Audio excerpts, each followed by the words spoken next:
बीडमधील एका हत्येचं गूढ उलगडत असतानाच या प्रकरणानं असा ट्विस्ट घेतलाय की आता संपूर्ण केसच नव्या वळणावर येऊन उभी ठाकली आहे। ज्या उमेश मानेला वाचवण्यासाठी विलास घुलेनं आपला जीव गमावला, त्याच उमेश माने विरुद्ध आता बलात्कार, ब्लॅकमेलिंग आणि जीवे मारण्याच्या धमक्यांचा गंभीर गुन्हा दाखल झालाय।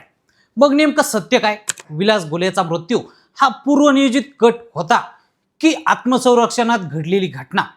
चला तर मग या संपूर्ण प्रकरणाचा घटनाक्रम सुरुवातीपासून समजून घेऊया। बीड जिल्ह्यातील केज तालुक्यात घडलेलं विलास घुले हत्याकांड सुरुवातीपासूनच चर्चेत राहिले।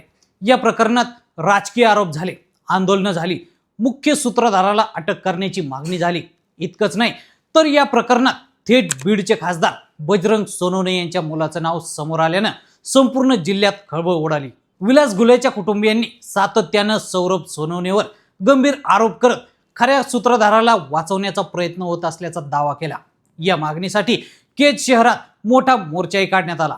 आता मात्र या सगळ्या घडामोडींमध्ये एक असा खुलासा समोर आलाय ज्यामुळे संपूर्ण तपासाची दिशा बदलण्याची शक्यता निर्माण झाली आहे। विलास घुले हत्याकांडातील नवा ट्विस्ट काय आहे पाहूया। पीडित महिलेच्या तक्रारीवरून उमेश मानेचे तिच्याशी अनैतिक संबंध होते, मात्र हे संबंध तिच्या इच्छेविरुद्ध होते। उमेश माने वारंवार तिच्यावर जबरदस्तीने अत्याचार करत होता। एवढंच नाही तर त्यानं तिचे आक्षेपार्ह व्हिडिओ तयार करून ते सोशल मीडियावर व्हायरल करण्याची धमकी दिली। या भीतीमुळे ती बराच काळ गप्प राहिली। अखेर तिनं घडलेला प्रकार आपल्या कुटुंबियांना सांगितला। त्यानंतर तिचे वडील आणि इतर नातेवाईक पोलिसात तक्रार देण्यासाठी निघाले होते, मात्र त्यांना वाटेतच धमकावल्याचा आरोप आहे। त्यामुळे भीतीपोटी त्यांनी पोलीस तक्रार केली नाही आणि सुरक्षिततेसाठी शेतातील घर सोडून गावात राहायला गेले। मात्र गावात गेल्यानंतरही त्यांचा त्रास काही थांबला नाही असा महिलेचा आरोप आहे। महिलेच्या म्हणण्यानुसार उमेश माने आणि विलास घुले हे दोघेही वारंवार तिच्या घरासमोर बुलेट आणि काळ्या स्कॉर्पिओमधून चक्रा मारायचे। उमेश सोबत संबंध ठेव, नाहीतर तुझ्या पतीला आणि मुलांना जिवंत ठेवणार नाही अशा धमक्या दिल्या जात होत्या।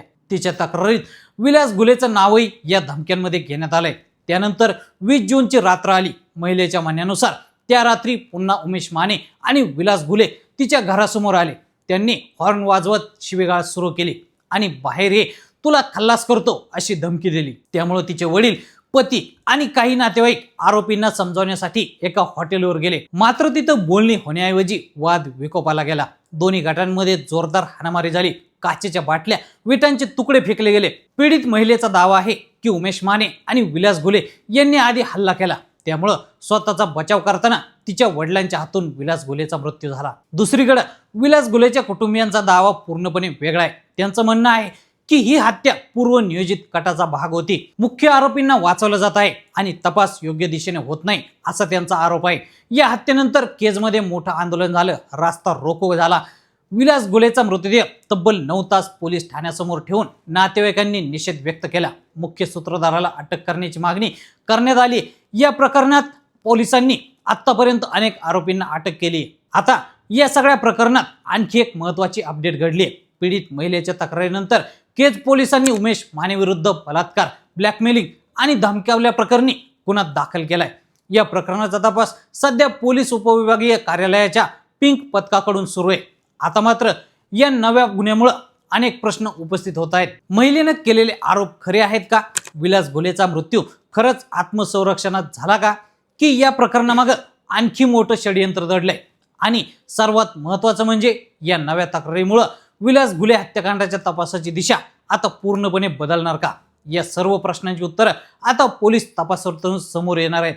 तर मंडळी, या संपूर्ण प्रकरणाबद्दल तुम्हाला काय वाटतं आम्हाला कमेंटमध्ये नक्की कळवा आणि असेच नवनवीन माहितीपूर्ण व्हिडिओ पाहण्यासाठी लेट्स अप मराठी फॉलो करा।